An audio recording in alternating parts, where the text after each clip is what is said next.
الحمد لله إن الحمد لله نحمده ونستعينه ونستغفره ونستهديه ونعوذ بالله من شرور أنفسنا وسيئات أعمالنا من يهده الله فلا مضل له ومن يضلل فلا هادي له وأشهد أن لا إله إلا الله وحده لا شريك له وأشهد أن محمدا عبده ورسوله அல்லாஹ்வுடைய அருளால் அல்லாஹ்வால் கடமையாக்கப்பட்ட இஷா தொழுகையை ஜமாஅத்தோடு நிறைவேற்றியவர்களாக அதற்கு பின்னால் அல்லாஹ்வுக்கு மிக விருப்பமான நஃபிலான வணக்கத்தையும் ஜமாஅத்தோடு நிறைவேற்றுவர்களாக இந்த இடத்திலே நாம் ஒன்று சேர்ந்திருக்கிறோம்.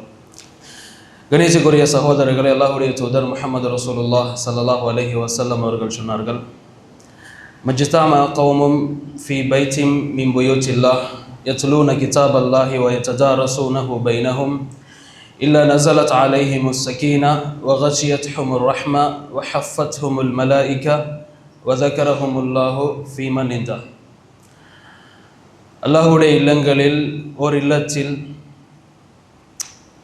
மக்கள் ஒன்று கூடி அல்லாஹ்வுடைய வசனங்களை தங்களுக்கு மத்தியில் படித்துக் கொள்வார்கள் என்று சொன்னால் ரசூலுல்லாஹி ஸல்லல்லாஹு அலைஹி வஸல்லம் சில சிறப்புக்களை அவர்களுக்கு வாக்களித்தார்கள். இல்லா நஸலத் அலைஹிமுஸ் ஸகீனா, அவர்களுக்கு அல்லாஹ்வுடைய சகீனா அமைதி அவர்களுக்கு இறங்காமல் இருப்பதில்லை. வ கஷியத்ஹுமுர் ரஹ்மா, அல்லாஹ்வுடைய அருள் அவர்களை சூழ்ந்து கொள்ளாமல் இருப்பதில்லை. வ ஹஃபத்ஹுமுல் மலாயிகா, மலக்குமார்களும் அந்த இடத்தில் அவர்களோடு சேர்ந்து கொள்கிறார்கள். இவையெல்லாம் தாண்டி ரசூலுல்லாஹி ஸல்லல்லாஹு அலைஹி வஸல்லம் இன்னொரு விடயத்தை வாக்களித்தார்கள். வ தக்கரஹுமுல்லாஹு ஃபீமன் இந்தா, அல்லாஹ் அவர்களை தன்னிடத்தில் இருக்கக்கூடிய மலக்குமார்களிடத்தில் ஞாபகப்படுத்துவான். ஸோ இதில் நாங்கள் புரிஞ்சு கொள்கின்ற மிக முக்கியமான அம்சம் என்னவென்று சொன்னால், மார்க்கத்தை பேசக்கூடிய சபைகளில் நாம் கலந்து கொள்வது என்பது, நாம் அந்த விடயங்களை வாழ்க்கையில் எடுத்து நடக்கிறோமா இல்லையா என்பதை தாண்டி அது ரெண்டாவது அம்சம். அந்த இடத்தில் ஒன்று சேருவதற்கே அல்லாஹ்வுடைய தூதர் ஸல்லல்லாஹு அலைஹி வஸல்லம் இந்த சிறப்புக்களை வாக்களித்துள்ளார்கள் என்பதை நாங்கள் புரிந்து கொள்ள வேண்டும். கணிச்சுக்குரிய சகோதரர்களே, சுருக்கமான இந்த நேரத்தில் மிக முக்கியமான ஒரு சில விடயங்களை நான் உங்களோடு பகிர்ந்து கொள்ளலாம் என்று நினைக்கிறேன். எனக்கும் உங்களுக்கும் பயனுள்ளதாக இருக்க வேண்டும் என்பதற்காக வேண்டி. உண்மையில் ஒரு மனிதன் அவன் வாழ்கின்ற காலங்களில் அவன் எதிர்பார்க்கின்ற மிக முக்கியமான ஒரு நியாமத்துகளில் ஒன்றுதான் உள்ளத்துக்கு ஒரு அமைதி, நிம்மதி கிடைக்க வேண்டும் என்று சொல்வது. உல அமைதி என்று சொல்லுவோம், சக்கீனத்துல் கல்ப் என்று சொல்லுவோம். ஏனென்றால் one of the most valuable treasure அதுதான். ஒருவருக்கு கிடைக்கக்கூடிய மிக பெருமதியான ஒரு அருள் ஒன்று இருக்கும் என்று சொன்னால் என்னது? நிம்மதி. அப்படியே இல்லையா? ஒருவருடைய பணத்தால் அந்த நிம்மதி என்ன செய்ய முடியாது? வாங்கிவிட முடியாது. மில்லியன்ஸ் ஆஃப் டாலர்ஸ் இருக்கலாம் அக்கௌண்ட்ல, என் நிம்மதி இருக்காது. ஒருவருடைய கௌரவம் அந்த நிம்மதியை கொண்டு வந்து சேர்த்து விடாது. அவருடைய பட்டம் பதவிகள், மேபி இந்த யூனிவர்சிட்டியில் படிச்சிருக்கலாம், பேச்சுலர்ஸ் முடிச்சிருக்கலாம், மாஸ்டர்ஸ் முடிச்சிருக்கலாம், பிஹெச்டிஸ் கம்ப்ளீட் பண்ணியிருக்கலாம், வாட் எவர் இட் இஸ், அவருக்கு அந்த நிம்மதி என்ன செய்யாது? வந்து சேர மாட்டாது. ஸோ நிம்மதி என்று சொல்றது ஒரு டிஃப்ரெண்ட் கைண்ட் ஆஃப் நியாமத் என்பதை நாங்கள் புரிந்து கொள்ள வேண்டும். அதெல்லாம் நாடியவர்களுக்கு கொடுக்கிறான், நாடிய சந்தர்ப்பங்களில் கொடுக்கிறான், வெவ்வேறு விதமாக அதனை கொடுக்கிறான் என்பதை நாங்கள் புரிந்து கொள்ள வேண்டும். இதிலே நாம் புரிந்து கொள்ள வேண்டிய விடயம் என்னவென்று சொன்னால், நாம் எதுவெல்லாம் நிம்மதி இருக்கும் என்று நினைக்கிறோமோ அவைகளெல்லாம் நமக்கு நிம்மதியை கொண்டு வந்து சேர்த்து விடுவதில்லை. ஏனென்றால் மக்கள் நினைப்பதெல்லாம் அல்லாஹ் ஒன்றை தருவான் என்றால் அதனூடாக நிம்மதி கிடைக்கும் என்பது. அல்லாஹ்வுடைய சுன்னா நியதி என்னவென்றால், சில சந்தர்ப்பங்களில் அல்லாஹ் கொடுத்தும் சோதிப்பான், எடுத்தும் சோதிப்பான். ஸோ டிஃப்ரெண்ட் அது. சிலர்களுக்கு அல்லாஹ் குழந்தைகளை கொடுத்து சோதிப்பான். குழந்தை இருக்கிறது என்ன செய்யும்? சோதனையாகவே இருக்கும். சிலர்களுக்கு குழந்தை இல்லாமல் இருக்கிறது சோதனையாக இருக்கும். சிலருக்கு பணத்தை கொடுத்து சோதிப்பான். அந்த பணத்தை மெயின்டைன் பண்றது, பிஸ்னஸை ரன் பண்றன்றது இரவு நிம்மதியான தூக்கத்தை இல்லாமல் செய்யக்கூடிய ஒரு ப்ராப்ளமாக இருக்கும். அதே நேரம் ஒருவருக்கு அந்த வளம் இல்லை என்பது அவருடைய நிம்மதியை பறிக்கக்கூடியதாக இருக்கும். சிலருக்கு தான் கற்ற கல்வி, அந்த நாலேஜ் மேபி சில சந்தர்ப்பங்களில் சோதனைகளாக அமைந்துவிடும். சிலருக்கு அந்த அறிவு இல்லை என்பது என்ன செய்யும்? சோதனையாக அமையும். ஸோ ஒரு விடயம் வாழ்க்கையில் நமக்கு கிடைக்கின்றது என்று சொல்றது, நமக்கு அதனூடாக நிம்மதி வந்துவிடும் என்பது கிடையாது. அல்லாஹ் நாடினால்தான் அதனூடாகவும் நிம்மதி கிடைக்கும் என்பதை புரிந்து கொள்ள வேண்டும். நினைச்சுக்குரியவர்களே, உண்மையில் நாம் வாழக்கூடிய வாழ்க்கை என்று சொல்றது இறைவன் எப்படி அதை டிசைன் பண்ணி இருக்கிறான்னு சொன்னால் எல்லாமே கஷ்டங்களாலும் பிரச்சனைகளாலும் நிரம்பியது தான் வாழ்க்கை. அந்த ரியாலிட்டியை நாங்கள் புரிஞ்சுக்கொள்ளணும். ஏன்னா நாங்கள் எதிர்பார்க்கிறது என்னென்றால், ஓகே இது கிடைத்தால் ஓகே சரியாகிவிடும், இவர் நடந்தால் ஓகே ஆகிவிடும் நான் நினைக்கிறோம். இல்லை, அப்படி இல்லாது. எது கிடைத்தாலும் எது கிடைக்கவில்லை என்று சொன்னாலும் இறைவனுடைய நியதிக்கு ஏற்பதான் நம்முடைய வாழ்க்கை நகர்ந்து கொண்டே போகும். ரசூலுல்லாஹி ஸல்லல்லாஹு அலைஹி வஸல்லம் அவர்கள் ஒரு அழகான உதாரணத்தை சொல்லி காட்டினார்கள். இந்த எக்ஸாம்பிளை நாங்கள் புரிஞ்சுக்கொண்டோம்னு சொன்னால் இந்த வாழ்க்கையில யதார்த்தம் என்னன்றதை மிக அழகாக நாங்கள் உணர்ந்து கொள்வோம்.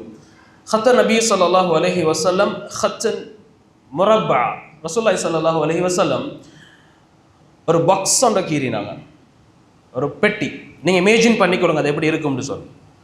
ஹத்தன் முரப்பா, ஒரு பாக்ஸ் ஒன்றை கீறி அந்த பெட்டியின் நடுவாக ஒரு கோட்டை கீறினார்கள். ரைட்? அந்த கோட்டில் இடையில க்ராஸாக ஒவ்வொரு கோடாக ரசூலுல்லாஹி ஸல்லல்லாஹு அலைஹி வஸல்லம் கீறினார். ஸோ ஒரு பெட்டி கீறப்பட்டிருக்கிறது, நடுவில் ஒரு கோடு, அதில் க்ராஸாக என்ன செய்யுது, கோடுகள் இருக்கின்றது. அதில் அந்த பாக்ஸை தாண்டி அந்த கோடு மேலே போகுது. ஓகே, ஸோ ரசூலுல்லாஹி ஸல்லல்லாஹு அலைஹி வஸல்லம் இதை சொல்லிட்டு இது என்னன்னு கேட்குறாங்க சஹாபாக்கிட்ட. இது கேட்டு ரசூலுல்லாஹி ஸல்லல்லாஹு அலைஹி வஸல்லம் விளக்கம் சொல்கிறார்கள் அது என்னன்னு சொல்லி. முதலாவது, அந்த கீறின அந்த பாக்ஸ் தான் மனிதன். நடுவில் கீறப்பட்டதனுடைய வாழ்நாள். அந்த கீறப்பட்ட அந்த நீளமான கோட்டில் குறுக்காக கீறப்பட்ட சிறிய கோடுகள் எல்லாம் அவனுடைய வாழ்க்கையில் வரக்கூடிய பிரச்சனைகளும் கஷ்டங்களும். ரசூலுல்லாஹி ஸல்லல்லாஹு அலைஹி வஸல்லம் அந்த கோடுகளை காட்டிட்டு அதில் இருக்கிற சிறிய கோடுகளை காட்டி சொன்னாங்க, ஃபஇன் அஹ்தஅஹு ஹாதா நஹஷஹு ஹாதா. இதில் ஒரு பிரச்சனை வரும் அவருக்கு லைஃப்பில். அந்த பிரச்சனையை கண்டு அந்த பிரச்சனையில் சிரமப்பட்டு அதில் எப்படி வெளியில் வர்றது என்று போராடி கஷ்டப்பட்டு வெளியில் வருவார். அந்த பிரச்சனை முடிய அடுத்த பிரச்சனை ஸ்டார்ட் ஆகும். அந்த பிரச்சனை முடிய அடுத்த பிரச்சனை ஸ்டார்ட் ஆகும். ஸோ அந்த பிரச்சனையோடு அவர் போராடி கஷ்டப்பட்டு சிரமப்பட்டு அழுது புரண்டு துவா கேட்டு என்னவெல்லாம் செஞ்சு அந்த பிரச்சனை என்ன செய்வார், வெளியில் வருவார். வந்தா அடுத்த பிரச்சனை குத்தும் என்று சொன்னாங்க ரசூலுல்லாஹி ஸல்லல்லாஹு அலைஹி வஸல்லம். ஸோ நம்ம புரிஞ்சு கொள்ள வேண்டிய விஷயம் என்னென்னு சொன்னால், லைஃப் என்றது, வாழ்க்கை என்றது சோதனைகளால் நிரம்பியது தான், பிரச்சனைகளாலும் கஷ்டங்களாலும் நிரம்பியது. ஏனென்றால் அல்லாஹ் ஒவ்வொரு சந்தர்ப்பங்களிலும் அந்த அடியானை சோதித்து பார்க்க வேண்டும் என்று விரும்புகிறான் அவனுடைய ஈமானை. அதான் ரசூலுல்லாஹி ஸல்லல்லாஹு அலைஹி வஸல்லம் சொன்னார்கள், உலகில் மிக அதிகமாக சோதிக்கப்பட்டவர்கள் யாரு சொல்லுங்களேன், நபிமார்கள். அவர்களை போன்று எந்த அளவுக்கும் யாரும் சோதிக்கப்படவில்லை. அல்லாஹ் ஒரு அடியான மிக அதிகமாக நேசித்தால் இப்தலாஹு என்ன செய்வானாம், செல்வ வளங்களை கொட்டி கொடுப்பான், அப்படியா மிகச்சிறந்த அறிவாளியாக மாற்றுவான். நோ. ஸோ முதலாவது ரசூலுல்லாஹி ஸல்லல்லாஹு அலைஹி வஸல்லம் வாக்களிக்கின்ற விஷயம் என்னன்னு சொன்னால், அவனை சோதனைகளுக்கு உட்படுத்துவான். ஏன்னா அறிவுன்றது யாருக்கும் கிடைக்கலாம், அல்ல விரும்பினாலுக்கும் கிடைக்கலாம், விரும்பாதவருக்கும் கிடைக்கலாம். செல்வமும் அப்படி கிடைக்கலாம், வசதிகளும் அப்படி கிடைக்கலாம், குழந்தை குட்டிகள் அப்படி கிடைக்கலாம். அது அவர் நேசித்ததால் தான், அல்லாஹ் நேசிக்கப்பட்டதால் தான் கிடைக்குதுன்ற அர்த்தம் இல்லை. ரைட்? ஸோ இந்த சோதனைன்றது இயல்பான ஒரு விடயமாக ஆக்கப்பட்டிருக்கின்றது என்றதை நாங்கள் புரிஞ்சுக்கொள்ளணும். ஸோ இந்த மாதிரியான சோதனைகள் பிரச்சனைகளால் சூழப்பட்டு நாங்கள் வாழ்கிற டைமில் எங்களுக்கு இருக்கக்கூடிய மிகப்பெரிய சேலஞ்ச் என்னென்னு சொன்னால், நிம்மதி எங்கே இருக்குதுன்றது தான். இந்த இடத்துல அந்த நிம்மதி இருக்குதுன்றதை தேடிதான் வாழ்க்கையில் ஒவ்வொரு கட்டத்தையும் நாங்கள் போராடி கொண்டிருக்கோம். நாங்கள் ஃபைனலாக அதை பெற்றுக்கொள்கிற இடம்ன்றது அல்லாஹ்வோடு தொடர்படுகின்ற அந்த சந்தர்ப்பங்களில் தான். ஏனென்றால் ஒரு மிக ஷார்ட்டான ஒரு வாழ்க்கை. நான் ஏற்கனவே கூறிய அந்த ஹதீஸிலிருந்து நாங்கள் புரிஞ்சுக்கொள்கிற விஷயம் என்னென்னு சொன்னால், மனித வாழ்க்கைன்றது மிச்சமே சுருக்கமானது. அந்த பாக்ஸை ரசூலுல்லாஹி ஸல்லல்லாஹு அலைஹி வஸல்லம் கீறிட்டு அந்த பாக்ஸுக்கு வெளியிலேயும் ஒரு கோடை கீறி காட்டினாங்க. அது என்னன்னு கேட்டாங்க சஹாபாக்கள் இடத்துல. அல்லாஹும் அல்லாஹுடைய தூதரும் தான் அதனை அறிந்தவர்கள் சொல்லி சஹாபாக்கள் சொல்றாங்க. ரசூலுல்லாஹி ஸல்லல்லாஹு அலைஹி வஸல்லம் சொன்னாங்க, மனிதனுடைய நிறைவேறாத ஆசைகள் என்று சொல்லி. இந்த பாக்ஸுக்கு வெளியில் இருந்தது, அந்த பாக்ஸோட லைன் மரணம். அந்த மரணத்தை தாண்டி மேலே வெளியில் போன கோடு என்னது, அவருடைய நிறைவேறாத ஆசைகள். யோசிச்சு பாருங்க, மனசில் எவ்வளவு நிறைவேறாத ஆசைகள் மனசுக்குள்ளே இருக்குதா இல்லையா? நாங்கள் நினைச்சதான் லைஃப்பில் நடந்துடுறா இல்லையே? ஸோ நிறைவேறாத ஆசைகள் இருக்கும். அதெல்லாம் நடக்கிறதுக்கு முன்னால் வாழ்க்கை முடிஞ்சிடும்ன்றது தான் சப்ஜெக்ட். நான் எவ்வளோ பிளான் பண்ணி கொண்டிருப்போம். நான் இப்படி செய்யணும், அது செய்யணும், வீட்டு இப்படி கட்டணும், இப்படி நடக்கணும், என் பிள்ளைகள் இப்படி பார்க்கணும், இவ்வளவு கனவுகள் கோட்டைகள் எல்லாம் கட்டப்பட்டிருக்கும். அது அத்தனையும் நடக்கும். இதெல்லாம் நடக்கிறதுக்கு முன்னே எங்கள் அஜல் என்ன செஞ்சிடலாம், வந்து முடிந்து விடலாம். ரசூலுல்லாஹி ஸல்லல்லாஹு அலைஹி வஸல்லம் சொன்னார்கள். அதான் இந்த ஷார்ட்டான லைஃப்ன்றதை எக்ஸ்பிளைன் பண்ணுகின்ற சந்தர்ப்பத்தில் அமாரு உம்மதி மா பைன 60 இல 70, இந்த சமூகத்தினுடைய வாழ்க்கை காலம் என்று சொல்றது எதுலேருந்து எது வரைக்கும்? 60லிருந்து 70 வரைக்கும். யோசிச்சு பாருங்க, 70 தாண்டியவர்கள் வெரி ரேர், மிக குறைவு இல்லையா? இப்போ நானாக இருந்தாலும் சரி, யாராக இருந்தாலும் சரி, இப்போ எங்களுக்கு சொல்லலுமா இல்லை 60 வரைக்கும் இருப்போம்னு சொல்லலுமா? இல்லை, அது நாளைக்கும் நடக்கலாம். 30, 40, 20ன்றத கூட ஒரு ப்ராப்ளம் இல்லை. அது அந்த சந்தர்ப்பத்திலும் என்ன செய்யலாம், மரணம்ன்றது வந்து விடலாம். ஆனால் ரசூலுல்லாஹி ஸல்லல்லாஹு அலைஹி வஸல்லம் மேக்ஸிமம் டைமை சொன்னாங்க 60லிருந்து 70 வரைக்கும் தான். அப்புறம் ஒரு ஷார்ட்டான ஒரு காலத்தில் வாழும். அது நான் கவுண்ட் பண்ணி பார்த்தா டேஸில் சாதாரணமாக நான் வாழக்கூடிய நாட்கள்ன்றது ஒரு 22,000 நாட்கள். எத்தனை நாட்கள் வாழ்றோம்னா உலகத்தில்? ஒரு 22,000 நாட்கள் தான். பெருசாக வாழ்ந்துட போகிறதில்லை. அதோட டோட்டல் சப்ஜெக்டும் முடிச்சுது. ஸோ ஒரு 30 வயசு அடைஞ்சவர் புரிஞ்சுக்கொள்ளணும், 22,000ல் ஒரு 10,000 11,000 நாட்கள் முடிஞ்சுது. ஒரு 10,000 நாள் தான் பேலன்ஸ். 40 நீங்கள் கவுண்ட் பண்ணிக்கொள்ளுங்க, 50 கவுண்ட் பண்ணிக்கொள்ளுங்க, 60 கவுண்ட் பண்ணிக்கொள்ளுங்க. 60க்கு பிறகு வாழ்கிற ஒவ்வொரு நாளும் போனஸ், எக்ஸ்ட்ராவாக தரப்பட்டிருக்கக்கூடிய நாட்கள், அல்லாஹ்வுக்கு நன்றி செலுத்தி கொண்டு வாழ வேண்டிய காலம். அதுக்கு முன்னாலும் அப்படித்தான். ஆனால் ரசூலுல்லாஹி ஸல்லல்லாஹு அலைஹி வஸல்லமுடைய அந்த வரையறைன்றது 60 வரைக்கும் தான். ஸோ ஒரு ஷார்ட்டான காலப்பகுதி. இப்போ அந்த காலப்பகுதியில் மனிதன் வாழ்கின்ற சந்தர்ப்பத்தில் இறைவனுடைய திருப்தியை பெற்றுக்கொண்டு அவனுடைய வாழ்க்கையை அழகாக்கி கொள்வது தான் உள்ளம் அமைதி பெறுவதற்கான ஒரே ஒரு வழி என்றதை நாங்கள் புரிந்து கொள்ள வேண்டும். எனவே கணியத்துக்குரியவர்களே, இஸ்லாம் சொல்லக்கூடிய சில வழிமுறைகள் இருக்கின்றன. இதெல்லாம் நீங்கள் லைஃப்பில் எடுத்து நடந்தன்னு சொன்னால் உங்களோட வாழ்க்கையில் ஒரு நிம்மதி கிடைக்கும் என்று அல்லாஹ் வாக்களிக்கிறான். அல்லாஹ் குர்ஆன்ல முஃமின்களுக்கு சொல்றான், ஹுவல்லதி அன்ஸல ஸகீனத ஃபீ குலூபில் முஃமினீன். முஃமின்களுடைய உள்ளத்தில் அல்லாஹ் அந்த சக்கீனத்தை இறக்கி வைக்கிறான். அந்த பெருமதி இருக்குது இல்லை, அந்த சக்கீன், அந்த நிம்மதியில அந்த வேல்யூவேஷன் எங்களுக்கு சொல்ல இயலாது. எத்தனை கோடிகள் கொடுத்து வாங்கிடுமா? யோசிச்சு பாருங்க, உள்ளத்துக்கு நிம்மதி கிடைக்கிறன்றது. நைட்டுக்கு போய் நிம்மதியாக படுக்கிறோம், எந்த ப்ராப்ளமும் இல்லாமல் தூங்குறோம்னு சொல்றது ஏதாவது. ஸோ அல்லாஹ் நாடியவர்களுக்கு கொடுக்குறான், நாடிய அமைப்புகளில் கொடுக்குறான். ஸோ சில விடயங்களை மார்க்கத்தில் நாங்கள் எடுத்து நடக்கின்ற சந்தர்ப்பங்களில் அதனூடாக நிம்மதி நமக்கு கிடைக்கின்றது என்பதை நாங்கள் புரிந்து கொள்ள வேண்டும். குர்ஆனும் சுன்னாவும் அவ்வாறான சில வழிகாட்டல்களை வழங்குகின்றன. அதில் முக்கியமான ஒரு சில விடயங்களை நான் பகிர்ந்து கொள்ளலாம் என்று நினைக்கிறேன். மிக குறிப்பாக நாம் புரிந்து கொள்ள வேண்டிய முதலாவது அடிப்படையான விடயம் என்னவென்று சொன்னால், நாம் புரிந்து கொள்ள வேண்டும், நாம் வாழ்கின்ற வாழ்க்கை எனக்கானது அல்ல என்ற ஒரு யதார்த்தத்தை புரிஞ்சுக்கொள்ளணும். அனுபவிச்சு கொண்டு சந்தோஷமாக வெரி ஹாப்பியஸ்ட் லைஃப்பை லீட் பண்ணுறதுக்கான ஒரு காலம் அல்ல அது. அஹ்மத் ரஹ்மத்துல்லாஹி அலைஹி சொன்னாங்க, முஃமினுடைய உண்மையான சந்தோஷம் என்பது எப்போ கிடைக்கும் என்று கேட்ட கேள்விக்கு, எப்போ எக்ஸாக்ட்லி சரியாக அவனோட சந்தோஷம்ன்றது எப்போ கிடைக்கும்னு கேட்குற நேரத்தில் அவன் எப்போது முதலாவது காலடி தடத்தை எடுத்து சொர்க்கத்தினுள் வைக்கிறானோ, எப்போ முதலாவது ஸ்டெப் எடுத்து சொர்க்கத்தில் வைக்கிறானோ அந்த சந்தர்ப்பத்தில் தான் அவனுக்கு நிம்மதி கிடைக்கும் என்று, அந்த சந்தோஷம் கிடைக்கும் என்று இமாம் அவர்கள் சொல்லி காட்டினார்கள். ஸோ அதுவரைக்குமான இந்த உலக வாழ்க்கைன்றது எப்படியுமே நாங்கள் என்ன போராடினாலும் ஒரு பிரச்சனைகளை, கஷ்டத்தை கொண்டு கொண்டிருக்கும். ஆனால் அந்த கஷ்டத்துக்கு மத்தியில் முஃமின்கள் நிம்மதியாக வாழுவார்கள் என்றுதான் இஸ்லாம் பேசுகின்றது. அதனால் நாங்கள் புரிஞ்சு கொள்ள வேண்டிய முதலாவது விஷயம், இந்த வாழ்க்கை என்றது அல்லாஹ்வுக்கானது என்பதை நாங்கள் புரிந்து கொண்டால் இந்த வாழ்க்கையில் வரக்கூடிய ட்ரபிள்ஸ், கஷ்டங்கள் எங்களுக்கு ஒரு பெரிய ஒரு பிரச்சனையாக விளங்காது.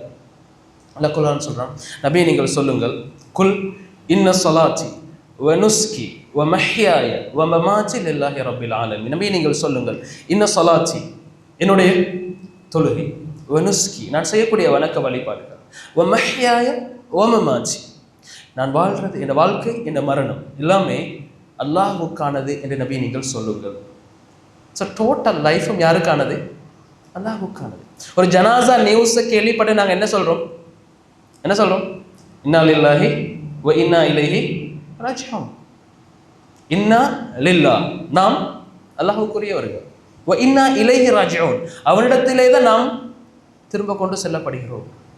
ஸோ இந்த மீனிங்கை புரிஞ்சு சொல்கிற நேரத்தில் இந்த லைஃப் எவ்வளோ ஒரு அற்பமானது, எவ்வளோ ஒரு பெருமதி இல்லாததுன்றதை நாங்கள் புரிஞ்சுக்கொள்வோம். ஸோ நாங்கள் அதற்குரிய எக்ஸாக்ட் பெருமதியை தாண்டி நாங்கள் இந்த லைஃப்பை வந்து ஒரு பெருமதியானதாக பார்க்க ஆரம்பித்தோம்னு சொன்னால் வாழ்க்கையில் நடக்கிற ஒவ்வொரு விஷயம் எங்களுக்கு சிரமமாக மாறும். ஆனால் அதை தாண்டி இந்த வாழ்க்கை அல்லாஹுக்கானதுன்றதை நாங்கள் அண்டர்ஸ்டாண்ட் பண்ண ஆரம்பித்தோம் வைங்களே, வாழ்க்கையில் நடக்கிற ஒவ்வொரு விஷயத்தையும் அல்லாஹுடைய பொறுப்பில் விட்டு விட்டு நிம்மதியாக நாங்கள் வாழ ஆரம்பிப்போம். நீங்கள் பார்க்கலாம் சஹாபாக்களுடைய வாழ்க்கையில் இருக்கிற ஒவ்வொரு விஷயத்தையும் இறைவன் மீது அந்த பொறுப்பை சாட்டி அவர்கள் நடந்து சென்றதால் இவர் இலகுவாக அந்த பிரச்சனைகள் எல்லாம் மாறி போனதுன்னு சொல்லி. ஃபார் எக்ஸாம்பிள், ஒரு உதாரணத்துக்கு சொல்வதாக இருந்தால், நீங்கள் பாருங்க, ஹாலித் பின் வலீத் ரலியல்லாஹு அன்ஹு ஒரு மிகச்சிறந்த ஒரு படைத்தளபதி, ஒரு வீரர் கூட. ரசூலுல்லாஹி ஸல்லல்லாஹு அலைஹி வஸல்லம் அவருடைய மரணத்துக்கு பின்னால் ஹலீஃபா அபூபக்கர் சித்திக் ரலியல்லாஹு ஆட்சி காலம், உமர் பின் கத்தாப் ரலியல்லாஹு ஆட்சி காலம், அந்த காலங்களிலெல்லாம் அவர் படைத்தளபதியாக இருக்கிறார். மக்கள் பேசிக்கொள்ள ஆரம்பிக்கிறார்கள் எப்படி என்று சொன்னால், ஹாலித் பின் வலீத் தலைவராக இருப்பதனால்தான் இந்த யுத்தங்களிலெல்லாம் நாங்கள் வெற்றி கொள்கிறோம் என்று பேசிக்கொள்ள ஆரம்பிக்கிறார்கள். ஸோ எப்படி டிரான்ஸ்ஃபர் ஆகுது ஈமான்? புரியுதா அவருக்கு? ஹாலித் பின் வலீதால தான் வெற்றி கிடைக்குதுன்னு சொல்லி. ஸோ உமர் பின் கத்தாப் ரலியல்லாஹு அவர்கள் பார்க்கிறார்கள், இது பொருத்தமில்லை, வெற்றியை கொடுக்கறது யாரு? அல்லாஹ். அவர் ஒரு ரீசனாக வச்சு கொடுக்குறான், அவ்வளவுதான். ஆனால் மக்களோட ஒரு நம்பிக்கை இருந்ததுன்னா அவருடைய திறமை, ஹாலித் பின் வலீதுடைய திறமை. ஏனால் உஹத் யுத்தத்தில் பாருங்க, முஹம்மது ரசூலுல்லாஹி ஸல்லல்லாஹு அலைஹி வஸல்லம் அவர்களுடைய படைகள் பின்வாங்கிய மிகவும் கஷ்டப்பட்ட அதிகமான சேதங்களுக்கு உட்படுத்தப்பட்ட ஒரு யுத்தம் உஹத் யுத்தம். ஸோ அந்த சேதங்கள் ஏற்படுவதற்கு காரணமும் ஹாலித் பின் வலீத். அவர் அந்த எதிரி படைகளுடைய தளபதியாக இருந்த நேரத்தில் அவர் செய்த ஒரு பிளான் இப்படியான ஒரு சேதத்தை முஸ்லிம்களுக்கு மத்தியில் ஏற்படுத்தியது. ஸோ ஹாலித் பின் வலீதை பற்றி ஒரு ஒரு எக்ஸ்ட்ரா ஆர்டினரி தாட் மக்களுக்கு மத்தியில் இருந்து கொண்டிருந்தது. அப்போ அந்த நேரத்தில் உமர் பின் கத்தாப் ரலியல்லாஹு அவர்கள் கடிதம் எழுதுகிறார்கள் படைக்கு. ஹாலித் பின் வலீதை நான் என்ன செய்கிறேன், படை தளபதியிலிருந்து நீக்கி அபு உபைதாவை நான் நியமிக்கிறேன் என்ற கடிதத்தை எழுதி அனுப்புகிறேன். இப்போ ஹாலித் பின் வலீத் ரலியல்லாஹு அவர்களுக்கு இந்த செய்தி எத்தி வைக்கப்படுகிறது. ஹலீஃபா படை தளபதியிலிருந்து நீக்கிவிட்டார். ஸோ யோசிச்சு பாருங்க, அந்த சிச்சுவேஷனில் அவங்களோட மென்டாலிட்டி எப்படி இருக்கும், சிந்தனை எப்படி இருக்கும்? இவ்வளவு காலம் இஸ்லாத்துக்காக நான் போராடி இவ்வளவு கஷ்டப்பட்டு இவ்வளவு தியாகங்கள் செஞ்சு வந்த என்ன நீங்கள் நீக்கிறீங்களா? இதுக்கு பின்னால் நான் இந்த படையில் இருக்க மாட்டேன், நீங்கள் வேண்டியதை செஞ்சு கொள்ளுங்க அப்படின்ற மாதிரி தான் சாதாரண மனிதருடைய ஒரு தோட் போகும், சிந்தனை போகும். ஆனால் ஹாலித் பின் வலீத் ரலியல்லாஹு அன்ஹு அவர்கள் அந்த செய்தி கேள்விப்பட்டதும் சொல்கின்ற ஒரு விடயம், லன் நுகாத்தில், நாங்கள் வந்து போராடல எதுக்காக வேண்டி என்று சொன்னோம். நுகாத்தில் இல்லா, நாங்கள் அல்லாஹுக்காக வேண்டி போராடுகிறோம்.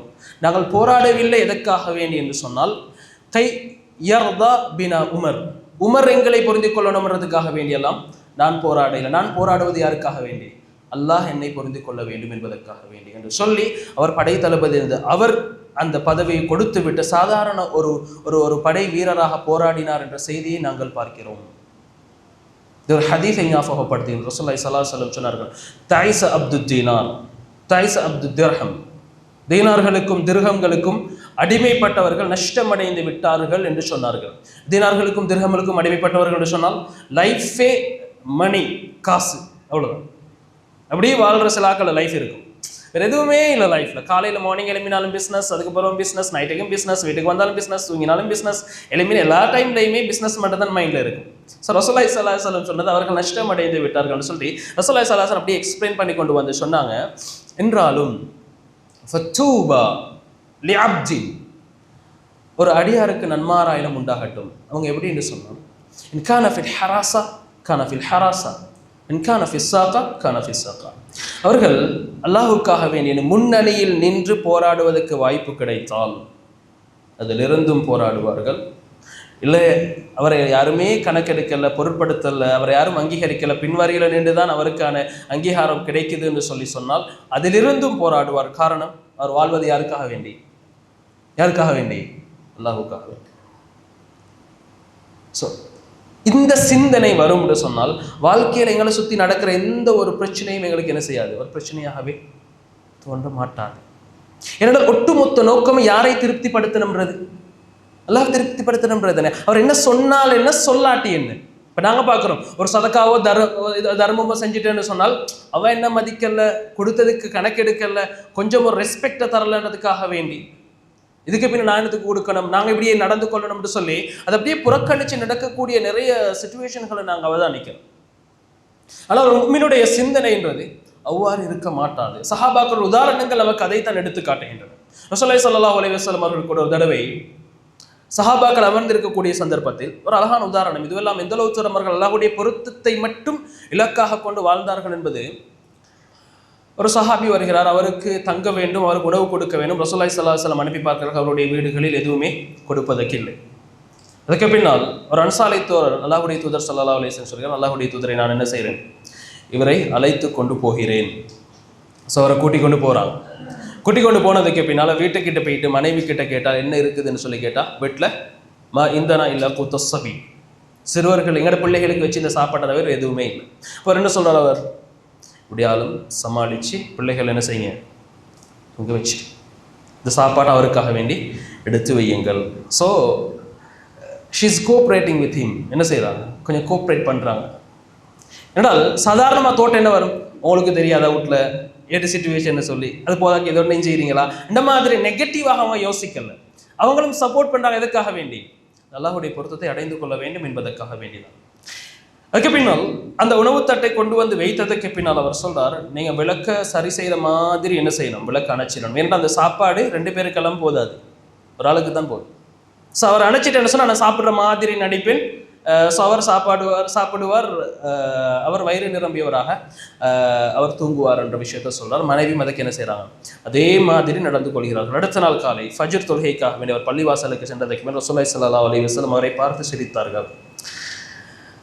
சிரித்துவிட்டு அவரிடத்தில் வந்த ரசூலுல்லாஹி ஸல்லல்லாஹு அலைஹி வஸல்லம் சொன்னார்கள், லக்கத் ضحك الله من صنيعكما بضيفكما الليلة. நேற்றைய இரவு நீங்கள் 2 பேரும் யாரு, நீங்களும் உங்களோட வைஃபும் அந்த விருந்தாளியோடு எப்படி நடந்து கொண்டீர்கள் என்பதை பார்த்து அல்லாஹ் சிரித்தான், அல்லாஹ் சந்தோஷம் அடைந்தான். ரசூலுல்லாஹி ஸல்லல்லாஹு அலைஹி வஸல்லம் அவர்களை பார்த்து சொன்னார்கள் என்பதை நாங்கள் பார்க்கிறோம்.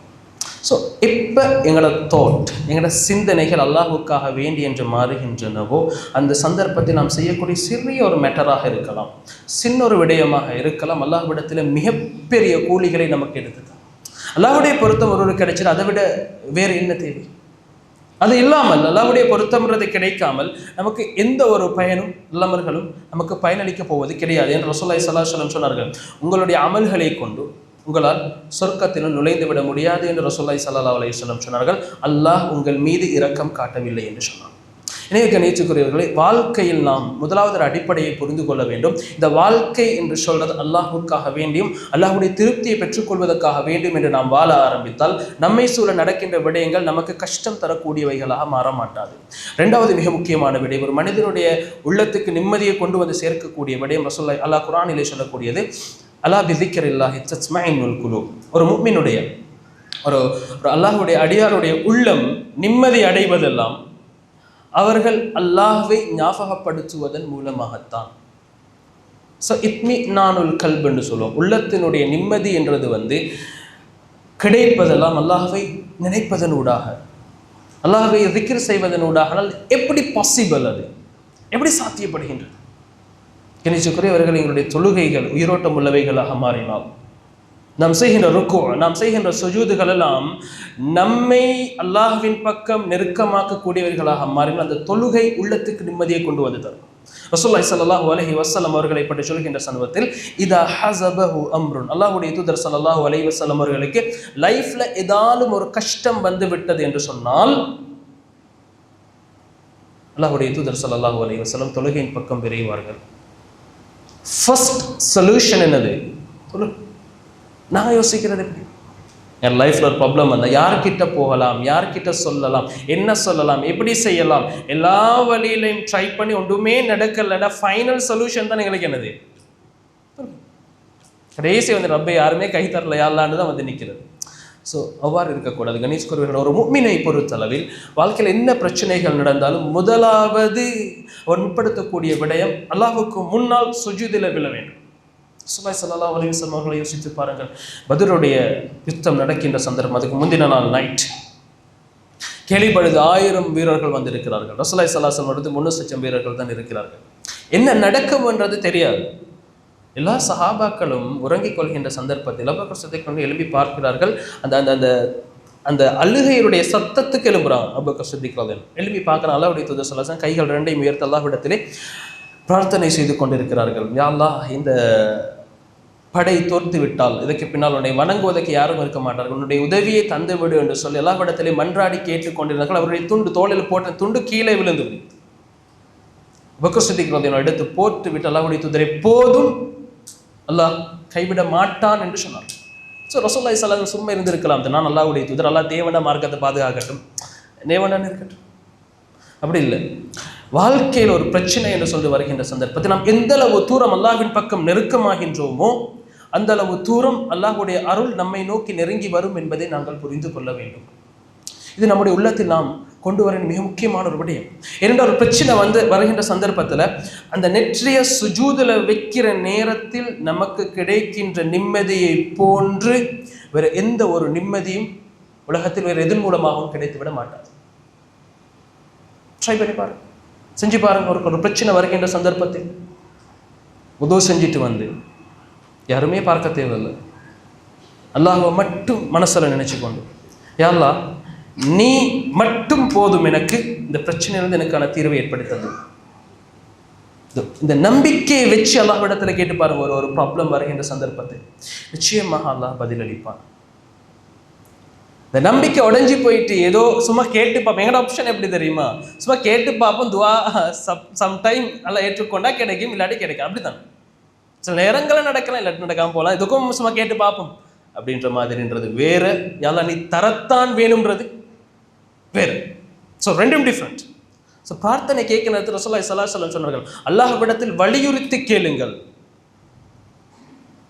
ஸ்தஅஸிமில் மஸ்அல், கேட்கிற நேரத்தில் யா அல்லாஹ் நீ தரத்தான் வேண்டும் என்று கேளுங்க. அந்த கேட்கறதுலேயே அல்லாஹ் உங்களுக்கு தந்துடுவான். ஸோ அந்த அளவு தூரம் நம்ம அல்லாஹ்விடத்தில் அந்த நெருக்கம் வெளிப்படுவது அந்த பிரார்த்தனைகளினூடாகத்தான். ஸோ அல்லாஹ்வை அந்த நினைப்பதில் அந்த உள்ளத்துக்கு நிம்மதி கிடைக்கின்றது. பாருங்க, குர்ஆனை ஓதுகின்ற சந்தர்ப்பத்தில் உள்ளங்கள் நிம்மதி அடைகின்றது. இப்போ எங்களுக்கு அந்த ஃபீலிங் வரதில்லை. ஆனால் அதிகமான அந்த இஸ்லாத்துக்கு வரக்கூடியவர்களுடைய அந்த விளக்கங்கள் எடுத்து பாருங்க. எந்த காரணம் இஸ்லாத்தின் பக்கம் அவர்களை நெருக்கமாக்கியது என்று பார்த்தால் அவர்கள் சொல்லுகின்ற வார்த்தை, இந்த முஸ்லிமை பார்த்து வந்தேன், அவரை பார்த்து வந்தேன், இதை பார்த்து வந்தேன்றதெல்லாம் இல்லாமல் அவங்க பெரும்பாலானவர்கள் சொல்லக்கூடியது குர்ஆன் என்னை கவர்ந்தது, நான் பிரித்து படித்தேன், வாசித்தேன், என்னால் நிறுத்த முடியவில்லை, தொடர்ந்து படித்துக் கொண்டே இருந்தேன், உள்ளத்துக்கு நிம்மதியை நான் உணர்ந்தேன் என்ற வார்த்தைகளை நீங்கள் பார்க்கலாம். ஏன்னா குர்ஆன் மீனிங்கை புரிஞ்சு நாங்கள் வாழ்கின்ற சந்தர்ப்பங்களில் நமக்கு அந்த நிம்மதியை அந்த வார்த்தைகள் கொண்டு வந்து சேர்க்கின்றன என்பதையும் நாங்கள் புரிந்து கொள்ள வேண்டும். எனவே கணியத்துக்குரியவர்களே, நம்முடைய வாழ்க்கையில் நிம்மதியை நாம் பெற்றுக்கொள்ள வேண்டும் என்று சொன்னால் தொழுகை அந்த நிம்மதியை கொண்டு வரும் என்பதை நாங்கள் உணர வேண்டும். குர்ஆனுடனான தொடர்பு அந்த நிம்மதியை நம்மள கொண்டு வந்து சேர்க்கும் என்பதை புரிந்து கொள்ள வேண்டும். கடைசியாக ஒரு விடயத்தை சொல்லி முடித்துக் கொள்கிறேன். மிக முக்கியமான இன்னொரு அடிப்படை தான், வாழ்க்கையில் எந்த பிரச்சனைகள் சிக்கல்கள் என்று வந்தாலும் உறுதியோடு இருக்க வேண்டும், தளர்ந்து விடக்கூடாது, உடைஞ்சிடக்கூடாது. இல்லை குர்ஆன்ல சொன்னான், வலா தஹினு வலா தஹ்ஸனு வ அன்துமுல் அஅலவுன இன் குன்தும் முஃமினீன். பிரச்சனை வந்துட்டா நீங்கள் தளர்ந்து விடாதீர்கள், கவலைப்பட்டு உடைஞ்சி ஒதுங்கி போய் விடாதீர்கள். வ அன்துமுல் அஅலவுன இன் குன்தும் முஃமினீன், முஃமின்களாக இருந்தால் நீங்கள் தான் அல்லாஹ்விடத்தில் உயர்ந்தவர்.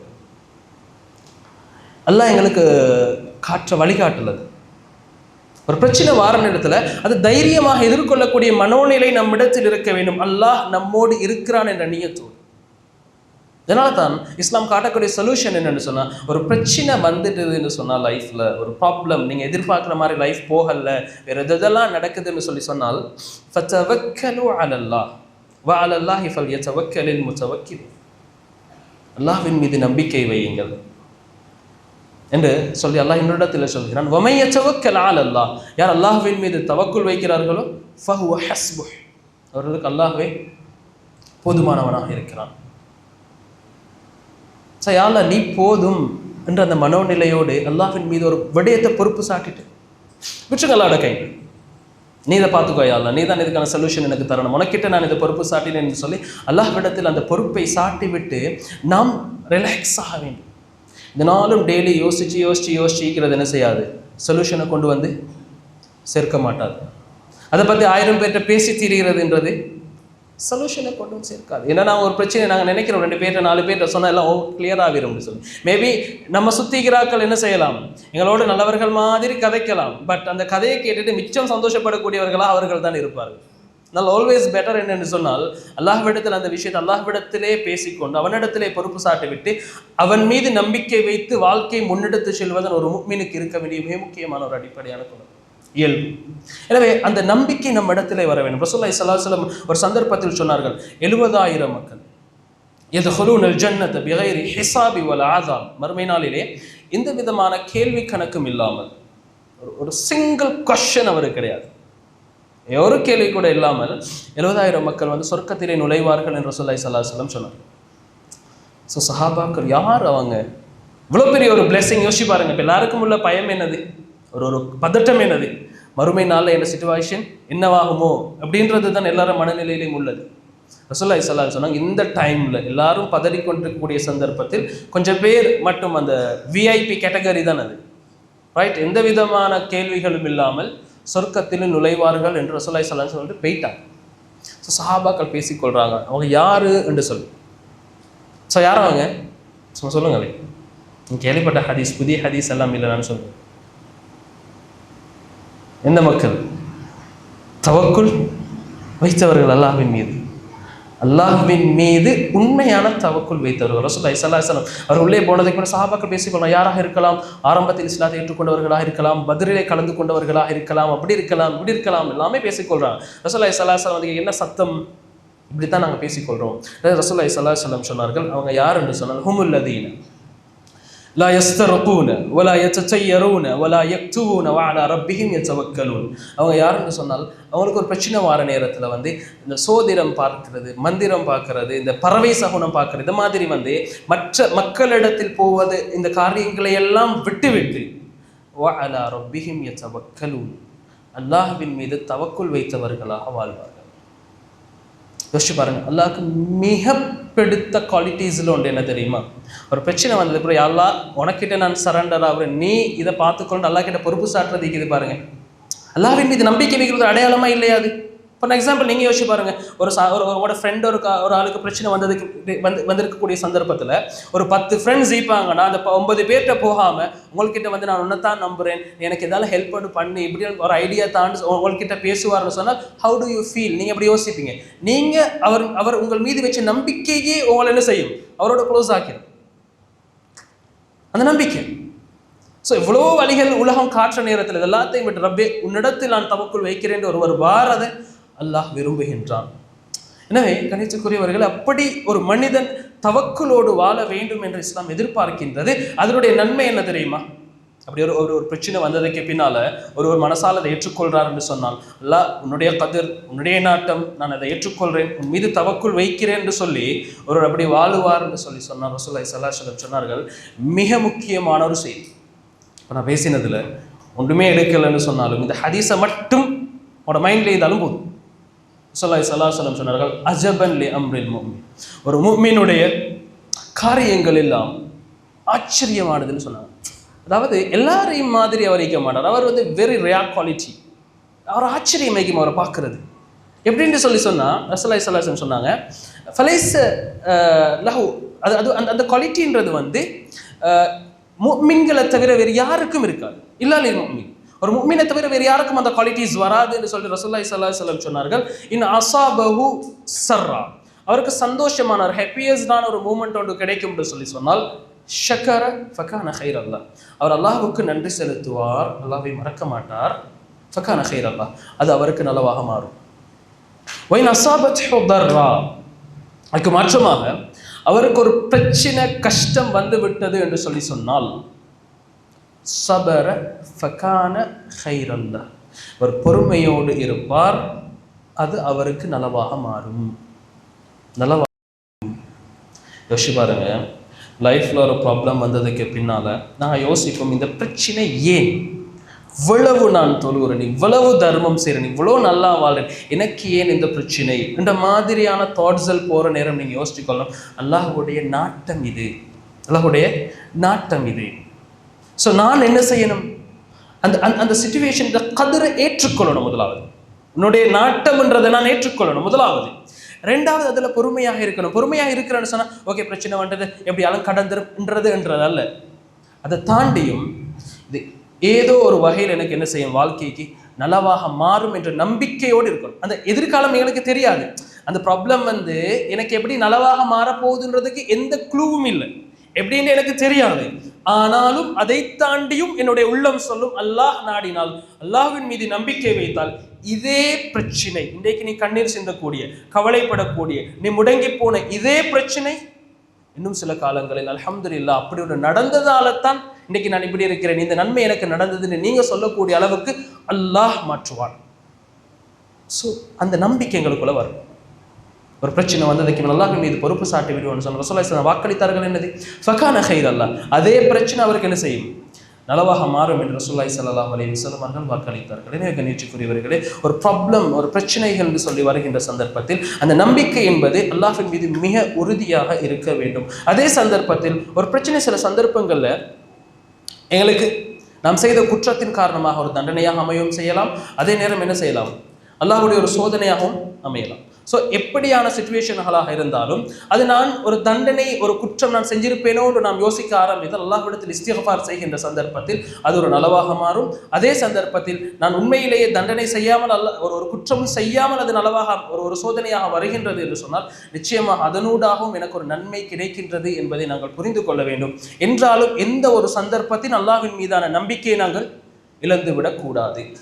கடைசியாக இந்த சம்பவத்தை கூறி முடித்துக் கொள்கிறேன். ரசூலுல்லாஹி ஸல்லல்லாஹு அலைஹி வஸல்லம் அவர்களுக்கு நுபுவத் கிடைச்சதுக்கு பின்னால் ரசூலுல்லாஹ் மனசில் ஒரு பதட்டம், ஒரு கஷ்டம், கவலை, ஒரு ஒரு ஒரு இனம் புரியாத ஒரு ஒரு ஒரு பதட்டம் ஏற்படுது. ஹதீஜா ரலியல்லாஹு அன்ஹா சொல்கிறாங்க, என்ன போத்துங்கன்னு சொல்கிறாங்க, எனக்கு ஏதோ நடந்துக்குதுன்றதை சொல்கிறாங்க. அதுக்கு பின்னால் ரசூலுல்லாஹி ஸல்லல்லாஹு அலைஹி வஸல்லம் அவங்களை ஹதீஜா ரலியல்லாஹு அவர்கள் அழைச்சி கொண்டு யார்கிட்ட போகிறாங்க, வரகா பின் நௌஃபல் இடத்துல போயிட்டு கேட்குறாங்க. அவர் சொல்கிறார், இவர் தான் நாமூஸ். யாரிடத்திலிருந்து? இதுக்கு முன்னால் மூசாவிடத்தில் வந்த அந்த நாமூஸ் என்றவர் இவர் தான், ஜிப்ரீல் அலைஹிஸ்ஸலாம். ஸோ நீங்கள் இறை தூதராக தெரிவு செய்யப்பட்டிருக்கிறீர்கள். நான் அவரை சொல்கிறேன், இந்த காலத்தில் நான் இளமையாக இருந்திருக்க வேண்டுமே என்று ஆசைப்படுகிறேன் என்ற விஷயமெல்லாம் சொல்லிட்டு சொன்னாங்க. உங்களே உங்களுடைய மக்கள் உங்களுடைய ஊரிலிருந்து வெளியேற்றுவார்கள் என்றதை சொல்கிறாங்க. ஸோ ரசூலுல்லாஹி ஸல்லல்லாஹு அலைஹி வஸல்லம் அவருக்கு ஷாக், ஒரு ஆச்சரியம்.